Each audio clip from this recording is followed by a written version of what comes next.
Muy buenas tardes con todos, compañeros, compañeras. Les pedimos por favor que ya vamos a empezar con la segunda mesa de debate del primer día del Seminario Internacional. Tengan la más bienvenida y espero que este seminario sea de su agrado. Llamamos a la compañera Dora Morocho, dirigente de la Unión Nacional de Pichincha, que nos acompañe moderando esta mesa de debate.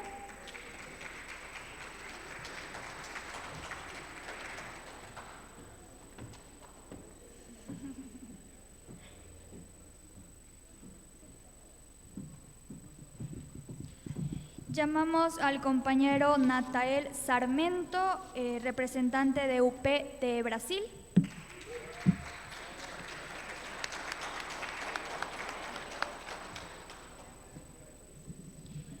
Al compañero Pablo de la Vega, representante de la Asociación Ecuatoriana de Amistad con el Pueblo Sahari.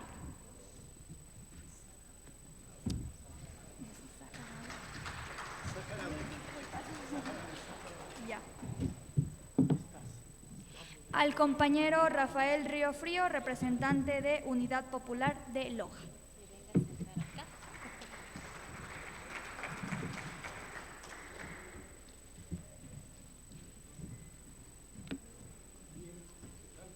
Muy bien, vamos a empezar y les dejamos con los compañeros para que se pueda proceder al debate. El orden de la presentación para poder poner. Creo que hay. Yo soy Pablo de la Vega, creo que estoy segundo lugar. Segundo Pablo de la Vega. Pienso que yo soy primero. Natanael Sarmiento.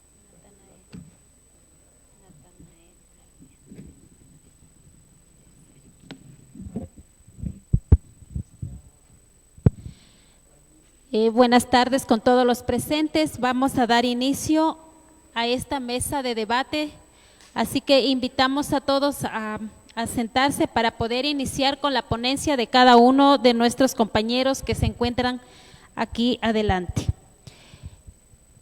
En esta presentación, cada uno de los proponentes tendrá de 10 a 15 minutos. Cuando ya lleguen a los 14 minutos, les avisaremos que ya falta un minuto más para poder concluir con la ponencia. Luego de la presentación de nuestros compañeros, pasaremos a la ronda de preguntas.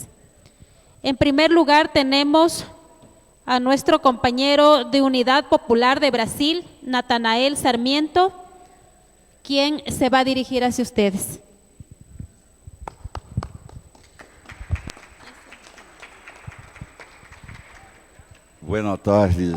Buenas tardes a todos, saludo, companheiros e companheiras.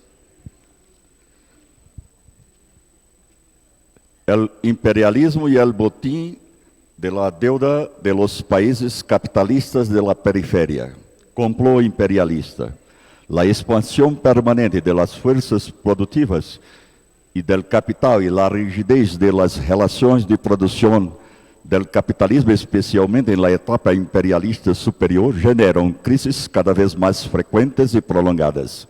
Las carreras competitivas de los monopolios imperialistas y las disputas geopolíticas, los genocidios en cambio climático y la devastación ambientales, crímenes de lesa humanidad, violencias de los derechos humanos y internacionales, de la autodeterminación de los pueblos, miles de refugiados y millones de personas hambrientas en el mundo. No hay posibilidad de paz en el mundo bajo la hegemonía imperialista de las potencias capitalistas, directamente responsable de las invasiones y la destrucción de los saqueos de Estados Unidos, Unión Europea y OTAN. Israel promueve guerras y genocidios en nombre de la lucha contra el terrorismo, así como en Siria, Libia, Irán, Irak y Palestina, así Rusia y Ucrania.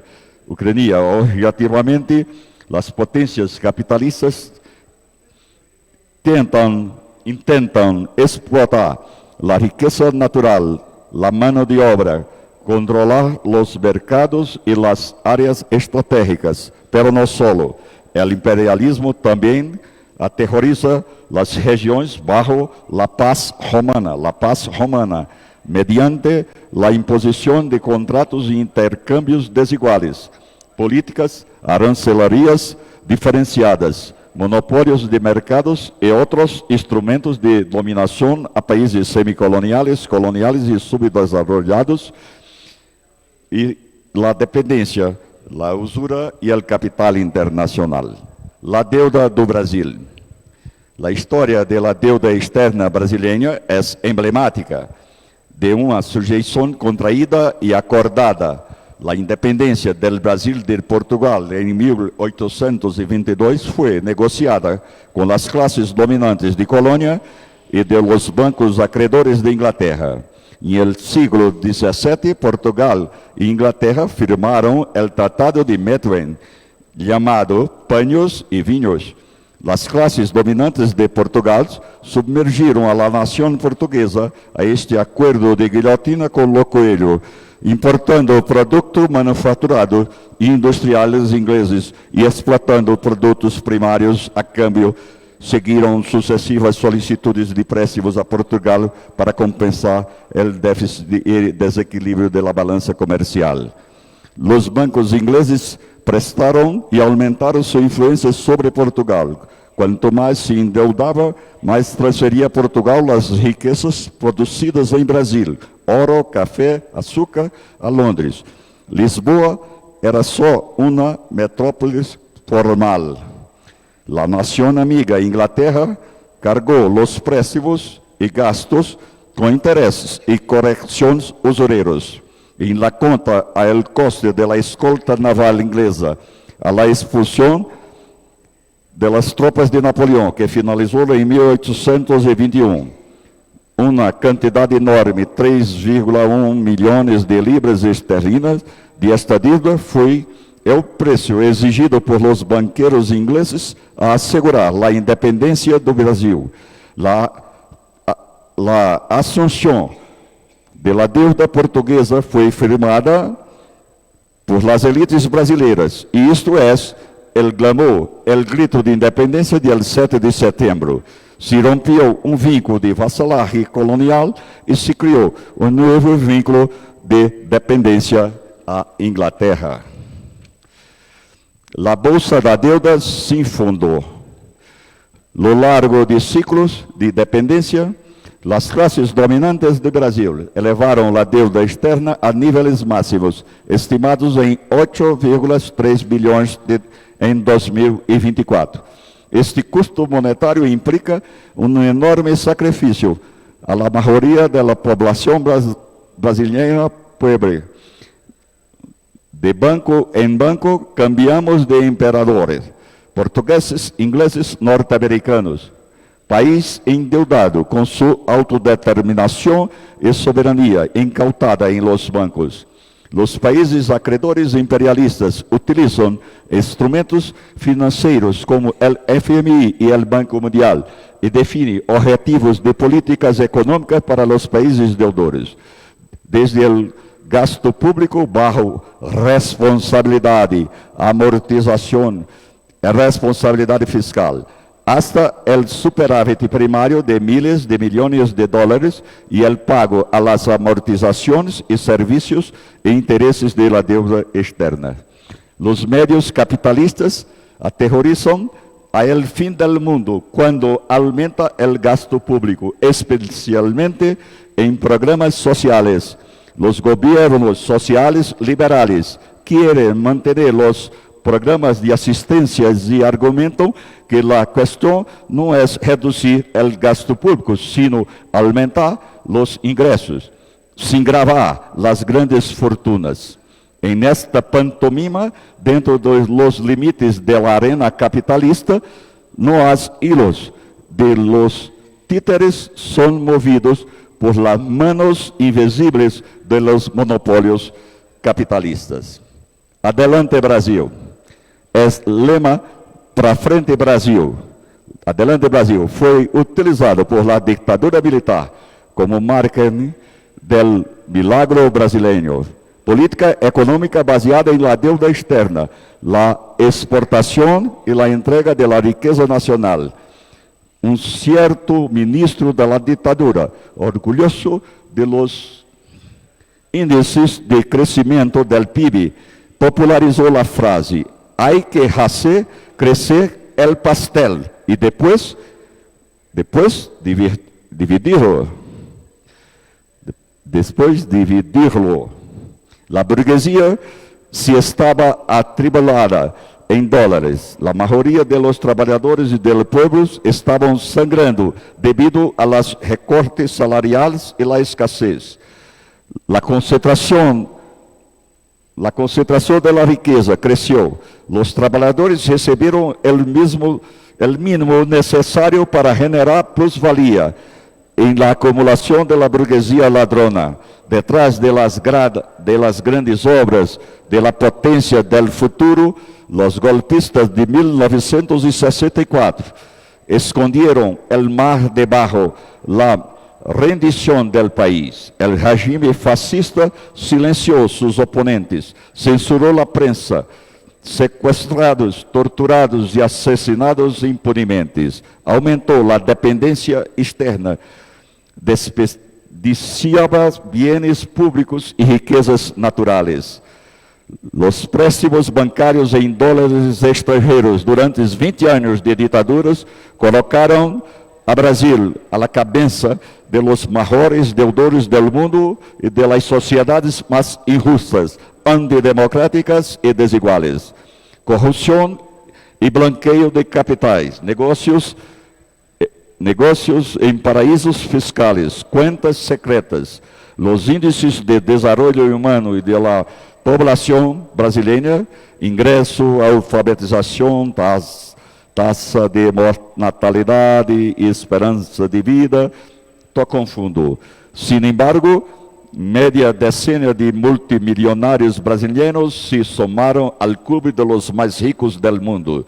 Sob as ordens dos Estados Unidos, país imperialista que não admitia o progresso de seu quintal, os avanços em ciência, tecnologia e cultura, sembrados em los governos do presidente João Goulart, de las reformas de bases, e a política externa de no alinhamento automático com os Estados Unidos, já conhecemos os resultados, como em todos os países do continente. E agora perdi. Em todos os países da América Latina que foram atacados e sumidos em ditaduras em nome da luta contra o comunismo. O Banco Central do Brasil, criado recentemente durante a ditadura, autorizou a los bancos privados brasileiros a otorgar préstimos externos, sendo responsável de mediar e convertir as deudas em moneda nacional. Os banqueros locais correram em busca de dólares atraídos por las bajas taxas de intereses de la trampa e em atração de petrodólares que quedaram em el mercado. Sem fundamento jurídico em el ordenamento brasileiro, as operações externas e os novos contratos se realizaram desde os Estados Unidos. Miles de operações, milhões se acumulam em papéis sucios, chamados assim porque não aceptos em las bolsas de los centros capitalistas e esses contratos em paraísos fiscais. Em las crises capitalistas manipuladas como crise del petróleo, pelo embargo de la OPEP, os preços de los produtos primários baixam e o valor del dólar sube, aumentando as taxas de interesses e as deudas de los países dependentes. A solução encontrada por los governos burgueses foi exportar aún mais a los trabalhadores para garantizar ganâncias e ajudar a los banqueros ricos. Este botim de la oligarquia financeira continua saqueando hasta el dia de hoje. Em 2024, o governo brasileiro destinou 2 bilhões para pagar interesses e amortização da dívida, el 43% de todo o PIB. O parlamento burguês não hace uma lei para limitar as remessas e ganâncias e o pago de esta usura internacional, pero sabe cómo hacer recorte en los presupuestos de la salud y educación en un país con 27,5 personas por debajo, 1.000 personas por debajo do umbral de la pobreza. El cuento de Vigaría. La corrupción capitalista es estructural, sistemática, presentes en dictaduras y en estados democráticos de derechos. Bajo la democracia, Fernando Henrique Cardoso entregou empresas estatais estratégicas e rentables a bajo precio em la pirataria de la privatização de las inversões de ricos. La Companhia Siderúrgica Nacional, a segunda mais grande do mundo, la Companhia Siderúrgica Nacional, mas foi entregue por niñaria, porco dinheiro. Pulando, conclusão. La llamada deuda pública es de los instrumentos de opresión imperialista contra los pueblos coloniales y dependientes. Segue la competencia de las clases dominantes nacionales y los banqueros gobiernos de las potencias capitalistas centrales. Resulta un enorme sacrificio de la mayoría de las personas y trabajadores condenados a vivir en condiciones abjetas. El modus operandi criminal son contratos nebulosos, subrogações, conversões de dívidas privadas em dívidas públicas. Este bloqueio de alianças reacionárias é o principal responsável por las guerras e los golpes de Estado em los 5 continentes. Los governos que dependem de los limites. E passando adelante que meu tempo se esgotou. Vão aguentar meu portunhol, tá bom? Rápido, conclusão. Bien. Unidade Popular é um partido mais novo do Brasil, um partido comprometido com a revolução proletária socialista, legalizado, pero sem negar a luta de classe, o antagonismo e a contradição fundamental entre capital e trabalho e a luta antiimperialista. Lançamos candidatos a presidente da República, Leonardo Péricles, com um programa que apresentamos aos trabalhadores e toda a sociedade brasileira. Um programa socialista, com nacionalização dos bancos, nacionalização das terras, reforma agrárias e outras questões mais. Sem dinheiro, sem programa de televisão, sem espaço. Entretanto, mantendo a bandeira, erguendo a bandeira, o pavilhão do socialismo, nosso partido cresceu 200% durante o período de campanha e hoje estamos organizados em 25 estados dos 27 estados da Federação do Brasil. E assim, apresento meus agradecimentos e me despeço dizendo que a Unidade Popular é um partido novo, pero os compromissos são mais novos ainda, com o futuro, o socialismo, que iremos triunfar. Muitas graças.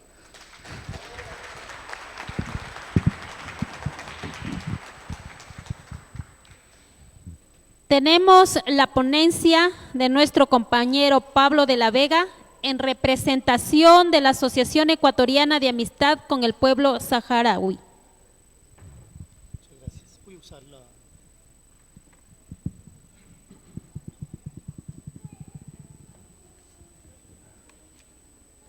Voy a tomar un par de segundos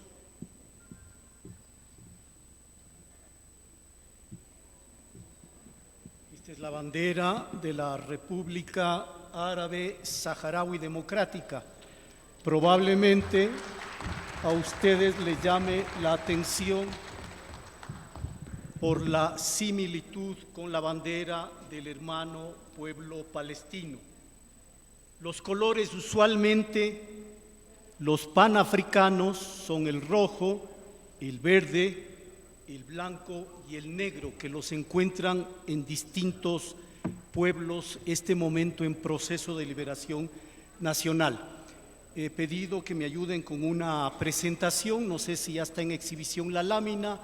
En la lámina ustedes al costado derecho quizás pueden presenciar una toma aérea de una zona del desierto del Sáhara Occidental atravesada por una muralla, una de las murallas más extensas del mundo con fines militares, 2.740 kilómetros de extensión que divide el Sáhara Occidental de norte a sur.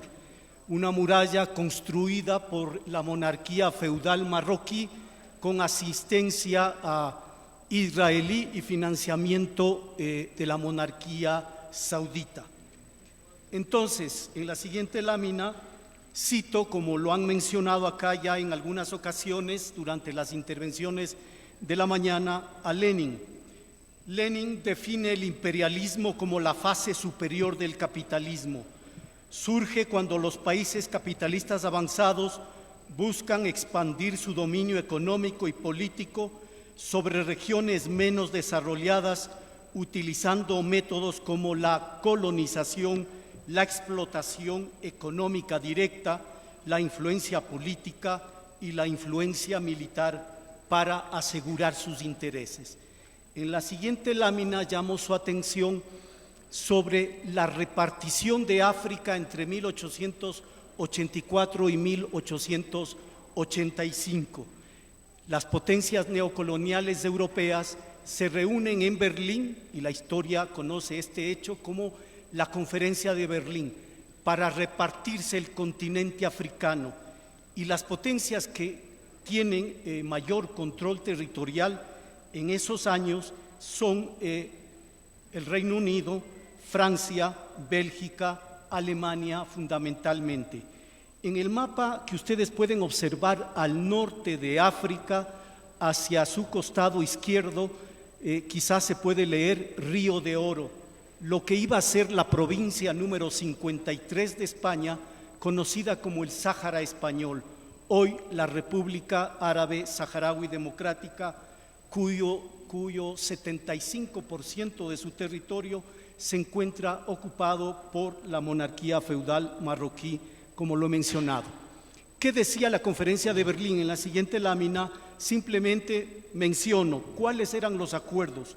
Una declaración relativa a la libertad de comercio en la cuenca del Congo, una declaración relativa a la trata de esclavos, otra declaración sobre la neutralidad de los territorios comprendidos en la cuenca convencional del Congo, una ley de navegación para este río, una ley de navegación del Níger y acuerdos para futuras ocupaciones.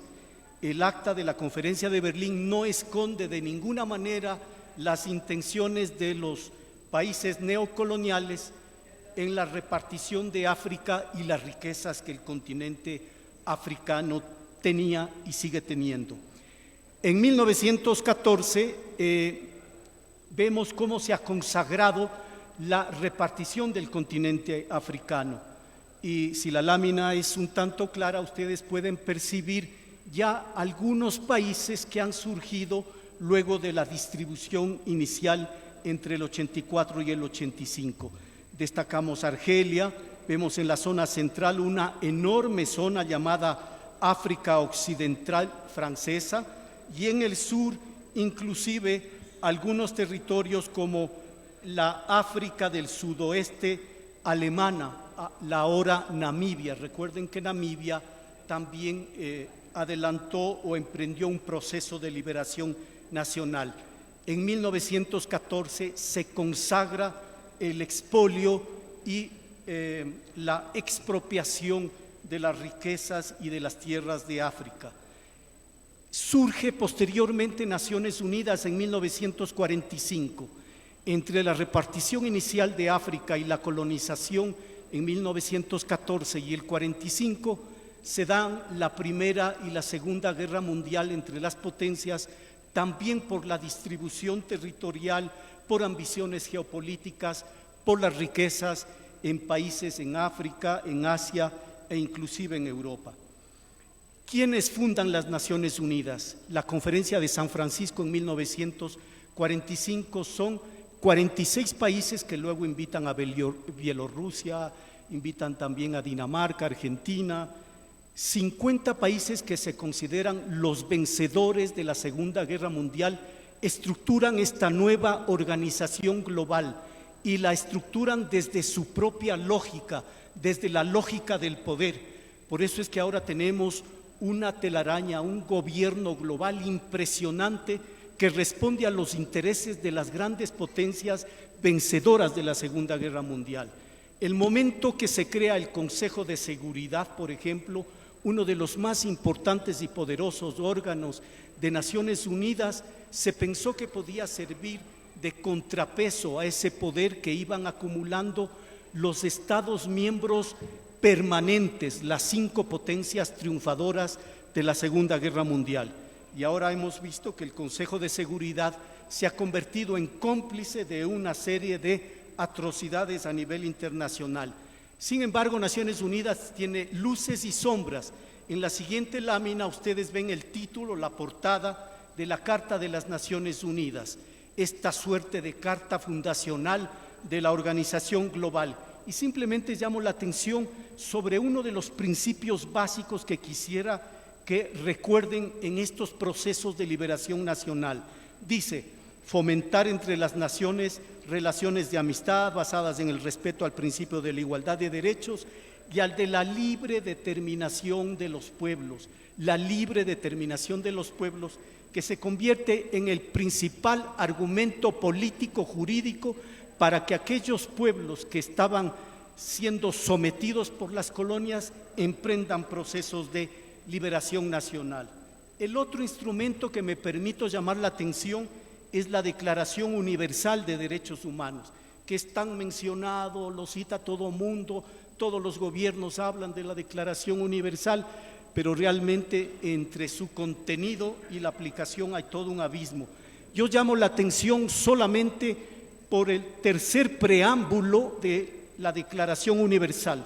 Les leo: considerando esencial que los derechos humanos sean protegidos por un régimen de derecho, a fin de que el hombre, debería haber dicho humanidad, pero dice a fin de que el hombre no se vea compelido al supremo recurso de la rebelión contra la tiranía y la opresión. Tomen nota, la Declaración Universal de Derechos Humanos, que es un documento liberal, incorpora el derecho a la rebelión, que debe ser invocado por los pueblos en sus procesos de liberación nacional. Según la siguiente lámina, simplemente por el tiempo, así de manera telegráfica, recordar que el 5 de agosto, que está a punto de llegar en pocos días, celebramos o conmemoramos también un aniversario más de la Declaración de los Derechos Humanos en el Islam. Y lo quiero mencionar porque si bien la Declaración Universal de los Derechos Humanos pretende ser un texto jurídico de carácter universal, no deja de ser importante que los países que forman parte, sobre todo de la Conferencia Islámica del Cairo, hayan aprobado desde su punto de vista una declaración de derechos humanos desde la mirada o el paradigma musulmán. Pues bien, Naciones Unidas se enfrenta entonces en 1945 a 750 millones de personas que vivían bajo regímenes coloniales, y surgen los procesos de descolonización, y no tanto por la voluntad propia de Naciones Unidas o por la voluntad de los países y potencias coloniales, más bien por las luchas y los procesos de liberación emprendidos por pueblos heroicos. Cito uno: Argelia, en su lucha de liberación nacional al mando del Frente Nacional de Liberación de Argelia, enfrentándose a Francia. Los estudiosos señalan que las cifras o el subregistro más bajo nos permite identificar 1,5 millones de mártires que costó el proceso de liberación de Argelia. Hay muchos que hablan de 5 millones de víctimas, de mártires que costó el proceso de liberación de Argelia. Pues bien, cito y he traído también otra lámina donde hablo de todo este proceso de descolonización que tarda más o menos 20 años, entre 1950 y 1970. Se van reconfigurando los nuevos países, pero también respondiendo a los intereses básicamente de las potencias coloniales. En escena siempre el Reino Unido, Alemania, Francia, Italia, las potencias coloniales que en el 84 se repartieron el continente africano. En la siguiente lámina llamo su atención sobre el Sáhara Occidental, considerada la última colonia de África. De los 55 países africanos, el Sáhara Occidental tiene pendiente un proceso de descolonización. Por tanto, cuando hablemos del Sáhara Occidental, cuando hablemos de Palestina, cuando hablemos de Yemen, tenemos que hablar de procesos de liberación nacional y tenemos que hablar de procesos de descolonización. En el mapa que ustedes tienen ahí se ve el perfil del Sáhara Occidental, aproximadamente 266.000 kilómetros cuadrados, similar casi a la extensión de Ecuador. Hay una línea que divide de norte a sur, es el muro de la vergüenza que he mencionado, de 2.740 kilómetros, que divide este territorio y que está plagado de minas antipersona y anticarro. Se estima alrededor de 8 a 10 millones de minas que protegen los intereses de la monarquía feudal marroquí. España, que colonizó el Sáhara Occidental, tenía, a la luz de los instrumentos internacionales, la obligación de descolonizar el Sáhara. España lo que hizo fue retirarse del territorio y entregarlo a Marruecos por el norte y a Mauritania por el sur. El Frente Polisario, en la siguiente lámina, el movimiento de liberación nacional del pueblo saharaui, el único y legítimo representante, nace el 10 de mayo de 1973 y al día siguiente de la salida de España de ese territorio, el 27 de febrero de 1976, declara la República Árabe Saharaui Independiente y declara el inicio de la lucha de liberación nacional.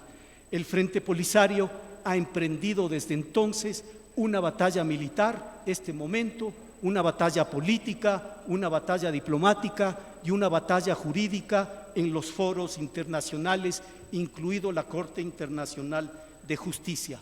En las siguientes láminas, desafortunadamente, el Frente Polisario, la vanguardia del pueblo saharaui, ha tenido que invertir los pocos y limitados recursos que tiene para la batalla, para su guerra de liberación nacional. Ahí tienen unas tomas de misiles, antitanques, etcétera, y en la siguiente lámina algunas otras tomas. Tengo un minuto y tenía para hablar 3 países. Creo que me voy a quedar solamente con el Sáhara Occidental. Y me relevo de hablar de Palestina porque en la mañana abordaron Palestina, creo que más que suficiente. Me daría pena que Yemen se quede fuera porque también veo que hay algunos vacíos en el abordaje de Yemen. Tenemos una lámina entonces donde vemos algunas tomas del Ejército Popular de Liberación del Sáhara Occidental. Entonces, las siguientes láminas tenían que ver con el mandato británico, con la partición de Palestina. Yo solamente quisiera detenerme en el minuto o minuto y medio que me falta en Hamás versus Israel, esta narrativa que nos han vendido las corporaciones mediáticas de que en Medio Oriente existe un presunto conflicto entre el pueblo elegido de Dios, entre Israel y Hamás. Ahí existe un tema de ocupación. Ya los compañeros en el siguiente panel probablemente profundizarán ese tema. Y Hamás es un movimiento político, militar, que ganó elecciones, que tiene gente en su parlamento, que tiene alcaldes, pero la narrativa vendida en Occidente y acá en nuestro país es de presuntamente un movimiento de carácter terrorista. No sé si haya oportunidad, pero simplemente decir que saludo y celebro la iniciativa de la República China de juntar a las 14 facciones palestinas en Beijing, y con esto acabo, entre las que se encuentra Al-Fatah, Hamás, el Frente Popular para la Liberación de Palestina, el Frente Democrático para la Liberación de Palestina y otros frentes, de establecer un programa único para poner fin al genocidio y para unar esfuerzos en torno a la liberación nacional de Palestina. Muchas gracias. Se me queda Yemen en el tintero para un taller o una conversación posterior. Vamos a dar paso a nuestro compañero Rafael Riofrío en representación de Unidad Popular de Loja, expresidente de la Unión Nacional de Educadores de Loja. El bombardeo deliberado a una población atrapada que no tiene a dónde huir se está convirtiendo en una fosa común. Angeline Yulim. Efectivamente, desde Unidad Popular de Loja quiero expresar en primer término un saludo revolucionario al Partido Comunista Marxista-Leninista que se apresta a celebrar los 60 años de trabajo revolucionario. Saludar la realización de este seminario que lleva ya su edición número 28. Mi ponencia tiene que ver un poco más con los conflictos o con el papel de los trabajadores en los conflictos, en las guerras. La guerra y el genocidio son dos de las mayores tragedias que puede enfrentar la humanidad. En el momento actual, en el mundo, se desatan alrededor de 50 conflictos armados. Obviamente, los que están a la orden del día son los conflictos en Ucrania y Palestina. Representan dos ejemplos dolorosos con situaciones que afectan a millones de personas, pero más doloroso aún para los sectores de los trabajadores. En medio de esta devastación hay que reconocer el papel de los trabajadores, la solidaridad de los trabajadores con su pueblo y con sus hermanos en estos sitios donde hay los conflictos. A lo largo de la historia política y social de los pueblos, han sido los trabajadores quienes han luchado contra el imperialismo en sus diversas caretas, llámese nazismo, fascismo, sionismo. Han sido, hombres y mujeres de izquierda quienes han encabezado las luchas de resistencia contra la explotación y dominación ejercidas por la oligarquía criolla y por las potencias extranjeras sobre nuestros pueblos y nacionalidades.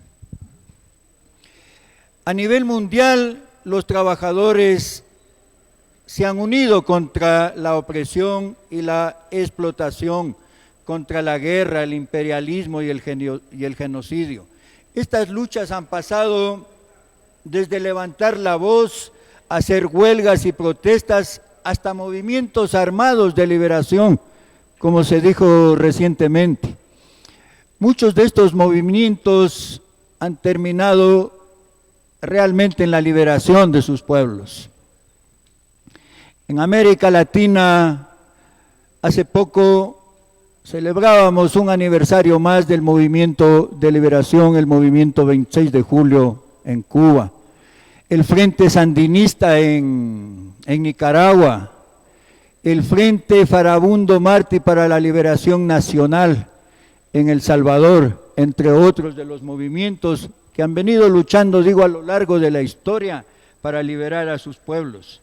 La tarea principal de los trabajadores no ha sido centrarse solo en la denuncia y en la protesta, sino también en la educación de las masas, y sobre todo en eso, en la educación de las masas, para evitar que los gobiernos de turno, que al menos en América Latina, en buena parte de América Latina y de manera particular en el Ecuador, han sido gobiernos neoliberales que han estado al servicio del imperialismo yanqui a través de las oligarquías criollas. En fin, si se nos pidiera definir, conceptualizar qué es el fascismo, el sionismo, el nazismo, diría que son lo mismo, más allá de que se caracterizan por el totalitarismo, el absolutismo, por el control absoluto, de todas las instituciones del Estado. Hitler militarizó la sociedad, impuso una política exterior agresiva buscando la expansión del territorio alemán a través de la guerra y la conquista. Pero sea el nazismo, el fascismo y el sionismo, se valen de los grandes medios de comunicación para convencer, confundir, desinformar a las masas acerca de sus proyectos, de sus objetivos. Y en muchísimas de las veces los convierten en programas demagógicos durante las campañas electorales, cuando entre comillas están en las etapas democráticas, y si no, para fortalecer las dictaduras militares. Decía entonces que en definitiva nazismo, fascismo y sionismo representan a una dictadura terrorista, sangrienta, de las fuerzas más reaccionarias, chauvinistas y agresoras de las clases explotadoras. Manipulan, la información, tienen una capacidad para movilizarse a través del dinero del Estado, de las arcas nacionales, y movilizar, convencer a buena parte de las capas sociales populares que llegaron a creer o en esa esperanza de mejorar las condiciones de vida, llegaron a creer que el gobierno siguiente es el que realmente va a mejorar sus condiciones de vida. En nuestro país, por ejemplo, la ley del péndulo, pero no es para un gobierno popular, no es entre la oligarquía y los sectores populares. El gobierno del péndulo o el control del Estado está moviéndose entre la propia oligarquía, llámense banqueros una vez, llámense exportadores la siguiente, o llámense grandes empresarios. Entre ellos es lo que se reparten el poder, obviamente a costa de llevar más miseria y pobreza a los sectores populares. Ya por la mañana se ha hablado bastante y todos estamos al tanto de las invasiones tanto en Ucrania, o de los conflictos en Ucrania, y de manera particular el genocidio en Palestina.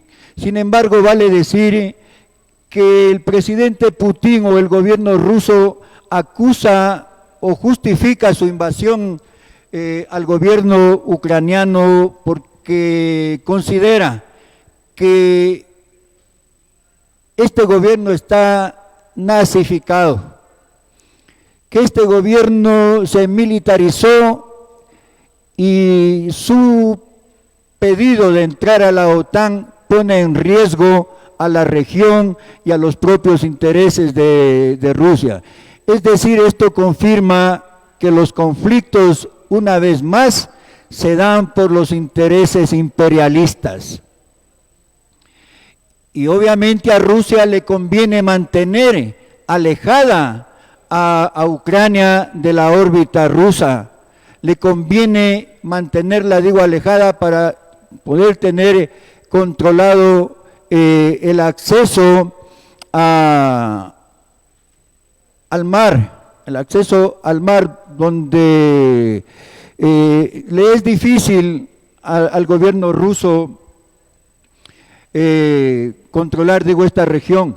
Es de allí que tras la anexión de Crimea en el 2014 y el apoyo ruso particularmente a las regiones de Donetsk y Lugansk, que Kiev ve a este conflicto como una invasión, una violación a los derechos, una violación a la soberanía ucraniana. Y la guerra no es que empezó realmente en el 2022, la guerra tiene una larga data también en Ucrania, pero particularmente es el conflicto por los recursos, por el control de los recursos naturales. En ese marco, lamentablemente, la OTAN y Estados Unidos, lejos, y la propia Rusia también, lejos de, en el caso de imponer las sanciones económicas a la Unión Soviética y en el caso de apoyar también económicamente, militarmente a Ucrania, recientemente nos informamos por los medios de comunicación que son alrededor de 35.000 millones de dólares que Estados Unidos y la OTAN destinan a Ucrania para esta supuesta defensa. Esto, lejos de llegar a que el conflicto tenga un fin, lo único que va a lograr es acelerar más la evolución de este conflicto. Es decir, necesitamos realmente ahí que los trabajadores del mundo nos unamos para obligar a los gobiernos nuestros que intervengan, que interpongan ante las Naciones Unidas, pero lamentablemente sabemos que la Asamblea General de las Naciones Unidas es un documento, o las resoluciones que ahí se toman son un documento plasmado en papel mojado, que no lo respeta nadie, no sirve realmente para nada, y las resoluciones se las toma casi con un 90% de respaldo al cese de los conflictos, pero estas no pasan. En fin, el genocidio de Israel contra Palestina, y según los israelitas sostienen que las operaciones militares en los territorios palestinos, dicen ellos, los israelitas son necesarios para proteger a sus ciudadanos de ataques terroristas y atentados suicidas de grupos como Hamas y la yihad islámica, como el último o la última incursión acaecida el 7 de octubre. Pero asimismo, este conflicto no inicia el 7 de octubre del 2023. También este conflicto generado, diría yo, desde las Naciones Unidas, data desde la culminación de la Segunda Guerra Mundial. Luego en 1967 se agrava ya con el reconocimiento de Israel como un Estado, y ellos, al creer que tienen derecho, bueno, de hecho hemos aceptado, o mucha gente acepta, la existencia de dos estados, el Estado palestino y el Estado israelí. Lo que los pueblos no aceptan es que el Estado israelí crea o quiera conformarse, establecerse en todo el Estado palestino a causa de irlos desapareciendo al pueblo palestino, la cultura, en fin.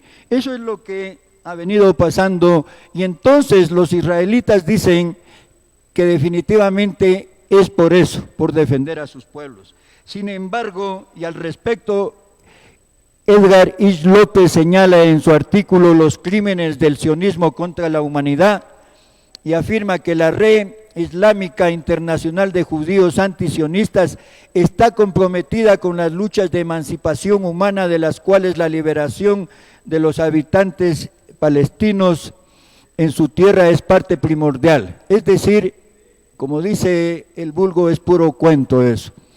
Finalmente, en honor al tiempo, ¿por qué los trabajadores de los pueblos del mundo nos oponemos a las guerras y al genocidio? Porque en las zonas de conflicto se viene destruyendo la infraestructura industrial, lo que ha llevado a la pérdida masiva de empleos, generando mayor pobreza. Millones de personas han sido desplazadas de sus hogares, perdiendo sus trabajos y los medios de vida. Muchos trabajadores se han visto obligados a trabajar en condiciones peligrosas. El trabajo en la economía informal aumenta, pero sin protección laboral y social. Muchos trabajadores han emigrado a otros países. La inflación y la devaluación reduce el poder adquisitivo de los trabajadores, y no solo en las zonas de conflicto, sino a nivel mundial. El control estatal afecta a los derechos sindicales, evita o controla que los trabajadores se puedan organizar y protestar. En fin, y a manera de conclusión, quiero señalar las palabras inscritas en el manifiesto comunista: proletarios de todos los países unidos, no tenéis nada que perder más que vuestras cadenas. La sentencia de Marx y Engels nos invita a la clase trabajadora de todo el mundo a fortalecer la solidaridad en aras de construir la patria nueva, en aras de entregarle a los sectores populares mejores condiciones de vida. Gracias.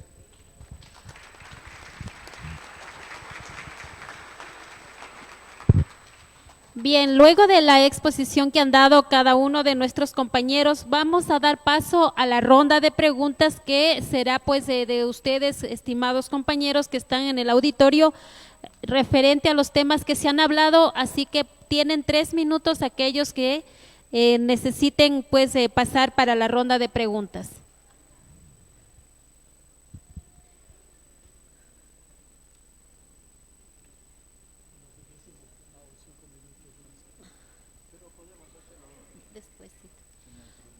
A ver, compañeros, si es que desean hacer las preguntas, pasen por favor. Tienen 3 minutos para dirigirse a los compañeros y ellos puedan responder.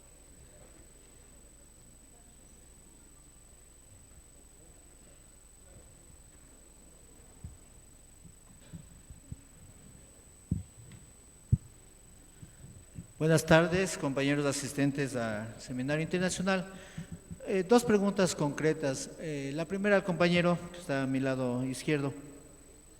Respecto de este proceso, esta exposición que hizo, me gustaría saber cómo se viene desarrollando la solidaridad en cada uno de los países y concretamente aquí en Ecuador.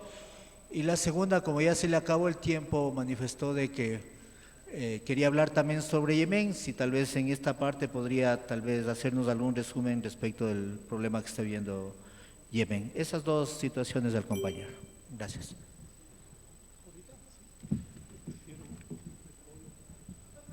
A ver, sí, adelante, bienvenida. No sé si le escuchan.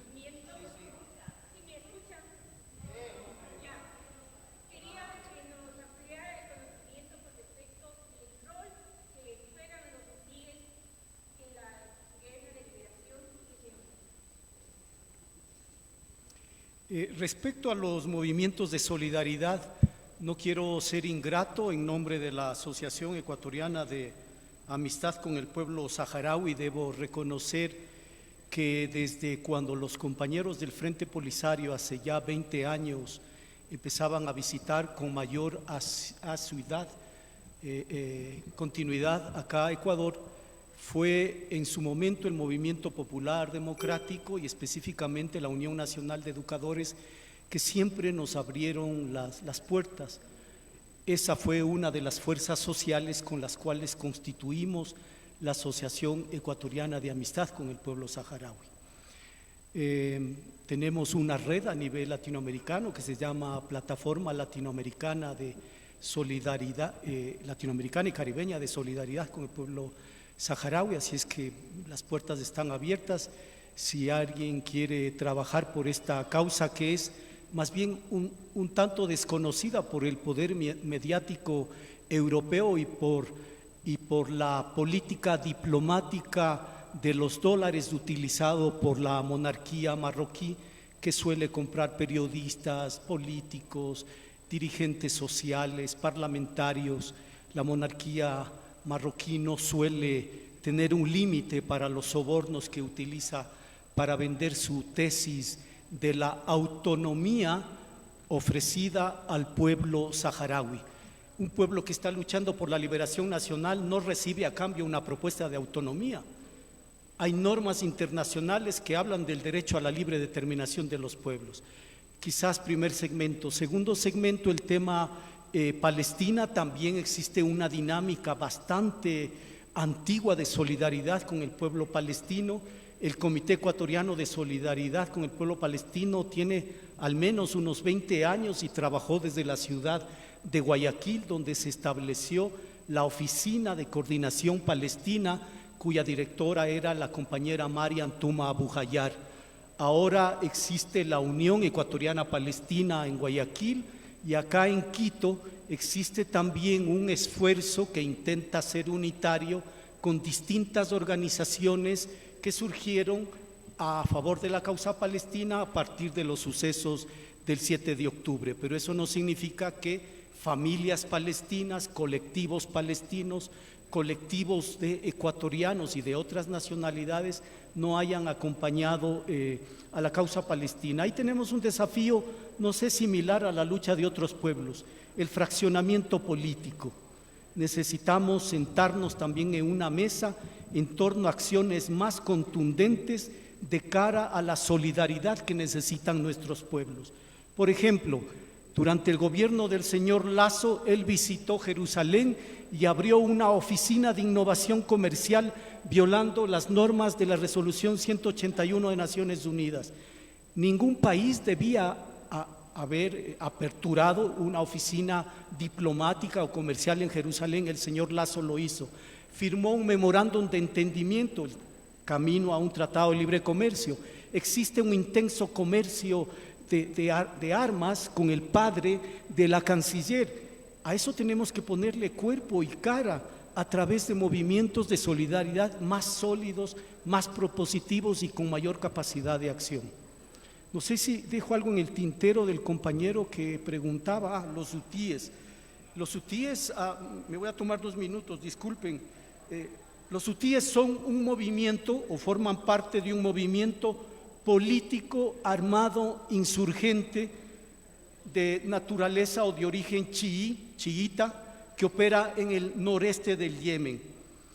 Y ahí hay una variación entre los chiitas zaidís, que se llaman los chiitas zaidís, y los chiitas zaidís tienen el control del norte del Yemen, y debido a su influencia con musulmanes chiitas en el sur de Arabia Saudita, se origina una de las razones para que Arabia Saudita haya encabezado una coalición de agresión militar con 10 países, incluido Marruecos y las traicioneras monarquías árabes, para atacar al pueblo yemenita y fundamentalmente a los chiíes.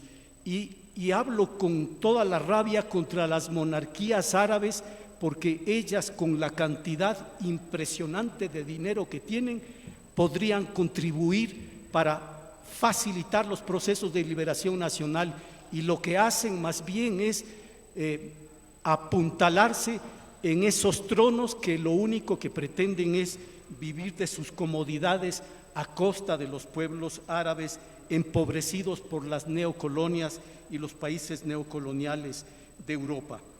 Uno de los elementos claves en el tema yemení es la arteria, una arteria energética clave que está entre Etiopía y lo que es Yemen, y hemos visto a través de medios de comunicación cómo los yemenitas han emprendido una serie de acciones militares para atacar embarcaciones, sobre todo que están comercializando con el Estado sionista de Israel. Aquí nos estamos enfrentando no a un tema de divergencias de carácter religioso, que es como los grandes medios de comunicación suelen vendernos.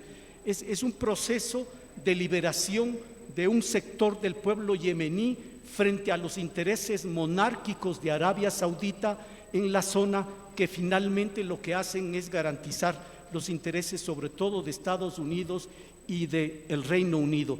Recuerden ustedes que varios de los países del Medio Oriente que existen en este momento son producto de la invención del Reino Unido, de la invención de Francia.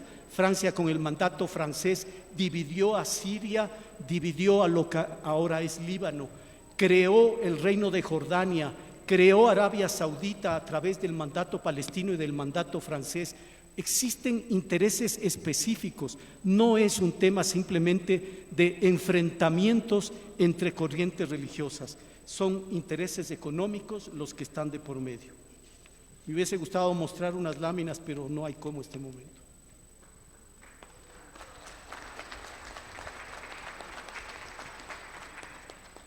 ¿Hay alguna otra pregunta, compañeros, para dirigirse a los compañeros que han expuesto la tarde de hoy?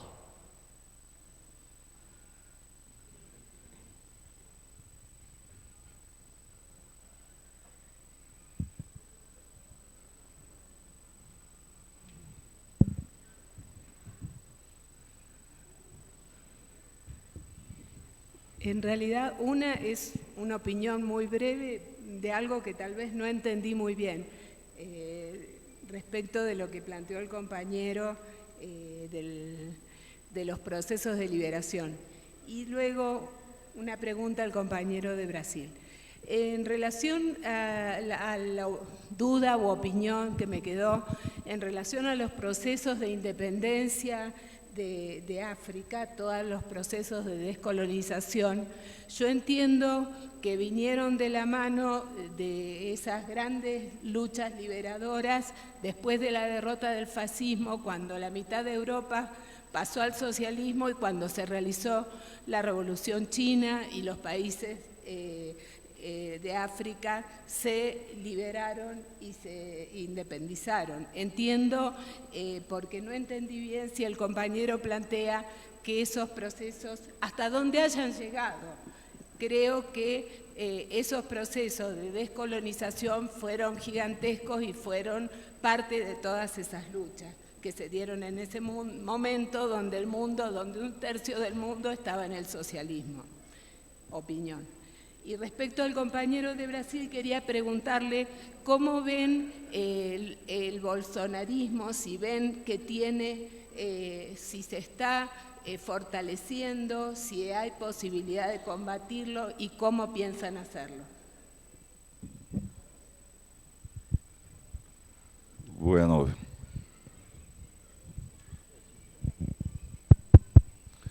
Bueno, la Unidad Popular, si bem entendo tu pergunta, tu questão, a questão do racismo, como enfrentamento da questão do racismo, a partir da colonização dos afrodescendentes.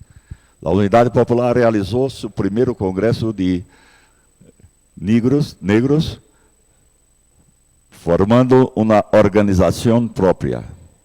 Este partido foi formado por várias organizações e movimentos populares.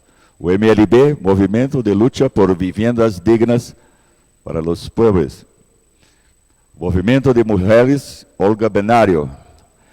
Movimento Classista Sindical, Luta de Classes. Esse conjunto de movimentos, mais o Partido Comunista Revolucionário do Brasil, PCR, juntaram, somaram forças para criar esta nova organização da Unidade Popular. Então, os compromissos observam as diversidades de lutas, pero há uma questão política maior, que só uma organização superior. Partido político pode desenvolver tais lutas, coordenando todas as posições. Faltava uma organização que reunisse os negros revolucionários. e a Unidade Popular realizou seu primeiro congresso com bastante êxito e nacionalmente estamos devidamente organizados. Esse é nosso enfrentamento. Não sei se lhe respondi, se vocês me entenderam. Graças.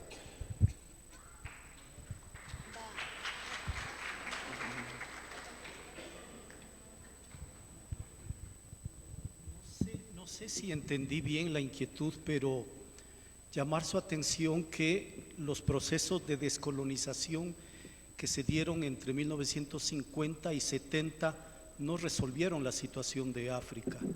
Hoy estamos viendo como nuevos gobiernos, sobre todo en Centroáfrica, Malí, Níger, Burkina Faso, han emprendido un nuevo proceso de liberación nacional, sobre todo frente a la influencia francesa.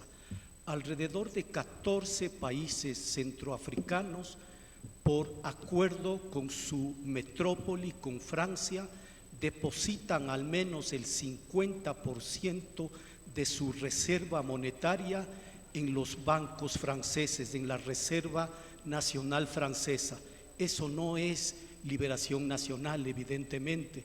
Francia les concedió de manera formal la independencia, pero siempre generó estrategias, sobre todo de control financiero. Y lo que están haciendo ahora pequeños grupos de países que se están asociando es retomar esos procesos de liberación que en algún momento, desde mi juicio, quedaron truncos.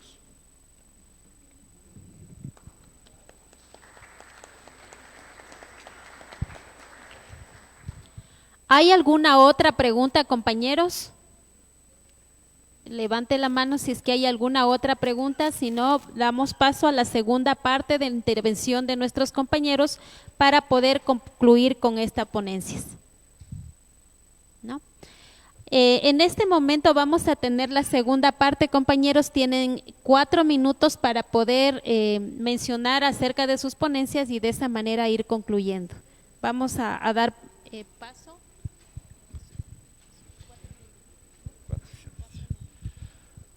Bueno, también entre los movimientos que dieron origen a la Unidad Popular, es necesario registrar la juventude, a UJR, a Juventude Comunista, que foi um papel importante na criação deste partido.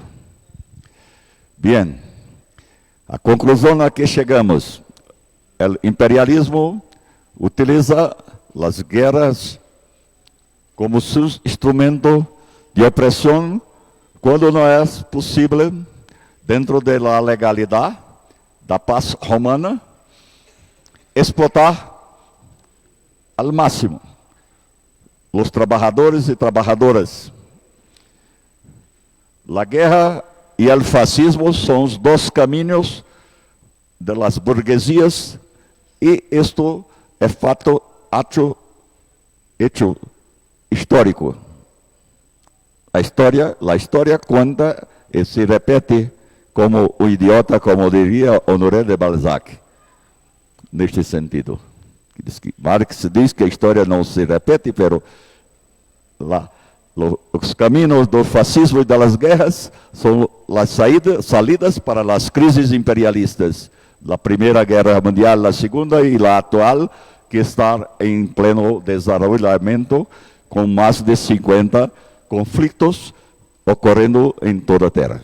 Abre-se o caminho, e o caminho não é de união com burguesias nacionais, em nome de patriotismo xenofóbico ou nacionalista, pero o caminho da união de todos os trabalhadores e o caminho da revolução proletária e socialistas em todos os países, cabendo naturalmente a cada país, cada nação, encontrar nas condições históricas determinadas suas formas de organização e de desenvolvimento de suas lutas. Pero, entonces, a Unidade Popular surge dentro das contradições da legalidade de regime capitalista e burguês, pero ergue la bandera del socialismo. Naturalmente, no programa, até para obter registro nos tribunales superiores, no colocamos, defendíamos la revolución armada, porque esto lograríamos éxito con los registros del partido, pero no teníamos ilusiones de clases, que la necesidad de los trabajadores y trabajadoras no pueden descartar nenhuma possibilidade de luta. A prioristicamente não podemos desarmar e deixar a classe operária e os trabalhadores entendendo que lograrão o cielo pelo caminho de las flores. Não. A história humana é uma história de luta e de contradições. O sangue de los pueblos, dos negros, de los indígenas, de los trabajadores blancos, de los pobres, son derramados a todos los días, todos los momentos con la explotación capitalista. Entonces, no vamos a decir, dê-nos o poder que queremos. Não aceitamos migalhas, nós os comunistas não queremos migalhas, queremos controlar os meios de produção, de distribuição, facilitar as condições de vida, melhorar as condições de todas as pessoas, elevá-las material e moralmente, culturalmente.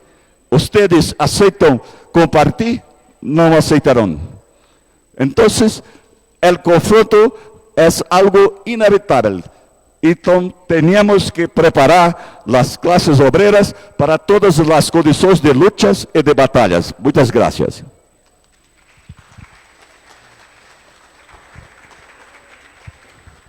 La pregunta es ¿qué hacer? Hasta el momento tenemos 30 espacios institucionales que se han declarado espacios libres de apartheid, que es una metodología creada por una red global, es un movimiento liderado por palestinos que se llama Boicot, Desinversión y Sanciones. La FEWE, Unidad Popular, la Unión General de Trabajadores del Ecuador, Mujeres por el Cambio, la CUBE, la FEWE, la FESE, la UNE, se han declarado espacios libres de apartheid. Pero necesitamos también trabajar con municipios, con instituciones públicas. La única institución pública aquí en el Ecuador que aceptó declararse espacio libre de apartheid, y no solamente con una placa simbólica en sus instalaciones, es la Casa de las Culturas. Y eso tiene implicaciones también de carácter administrativo en procesos de contratación, por ejemplo. Aquellos procesos de contratación de una institución pública que no contrata ni tiene ningún tipo de relación con proveedores que tienen nexos con empresas sionistas o vinculados al apartheid sionista. Son acciones específicas y concretas. En mi despacho jurídico, en mi consultorio, mi facultad, mi asociación escuela, puede declararse espacio libre de apartheid, en contra del apartheid sionista, y puedo generar a través de ese mecanismo acciones de solidaridad. Está el boicot académico. ¿Cómo es posible que en este país una veintena de rectores hayan aceptado visitar Tel Aviv, Jerusalén, de mano del Estado sionista de Israel? ¿Cómo se lava el rostro Israel, entre comillas, a través de las invitaciones a académicos, vendiéndonos la idea de las innovaciones científicas y tecnológicas? Así se lava el rostro Israel, y varias universidades ecuatorianas viajan con frecuencia al Estado israelí, debería decir Palestina ocupada y no el Estado de Israel. Entonces existen boicot académico, el boicot cultural, el boicot de consumo, existen los espacios libres de apartheid, existen las asociaciones y comités de solidaridad. Debemos y podemos vincularnos a esas acciones para contribuir a la lucha del pueblo palestino. Podemos hacerlo El 3 de agosto a nivel global, mundial, se conmemora el Día Internacional de los Presos Palestinos. Alrededor de 10,000 personas en las mazmorras sionistas, 10,000 luchadores, hombres y mujeres y niños menores de 18 años en las cárceles del sionismo. Sumémonos a las acciones del 3 de agosto. El 5 de agosto, la Declaración de Derechos del Islam. Sumémonos a esas acciones. Mecanismos hay suficientes, entonces les invito a conectarnos y empujar acciones a favor del derecho palestino.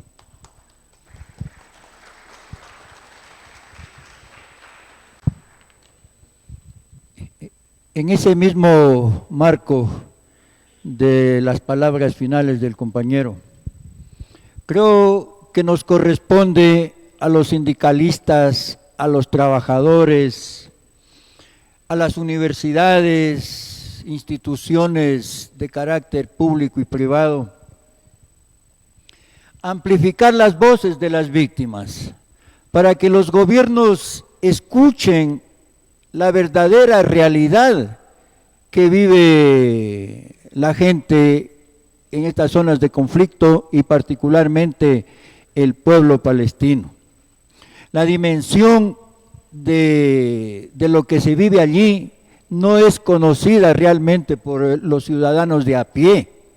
Los ciudadanos de a pie se informan por la televisión burguesa, por la prensa burguesa, que esconde lo que realmente está pasando ahí. Entonces, esa tarea nos corresponde a nosotros, levantar la voz, amplificar la voz de lo que sufren esos pueblos. La guerra y el genocidio, y particularmente lo que está ocurriendo en Palestina, representa un desafío para la humanidad. La respuesta de los trabajadores en todo el mundo ha demostrado que la solidaridad y la resistencia pueden vencer al nazismo, al fascismo y al sionismo. De ahí entonces, como decía antes, las instituciones internacionales han sido incapaces de detener esta brutal guerra, este brutal genocidio. Nos corresponde entonces parar la masacre, el genocidio contra niños y mujeres particularmente, porque al menos en la franja de Gaza y Cisjordania, a toda persona se acusa de ser parte del grupo Hamas. Y obviamente aquí se nos ha hecho creer que el grupo Hamas es un grupo terrorista, y no es tanto así.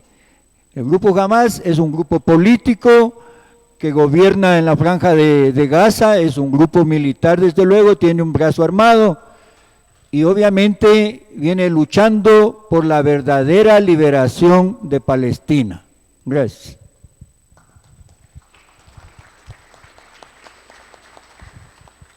Queremos agradecer la participación de nuestros compañeros ponentes.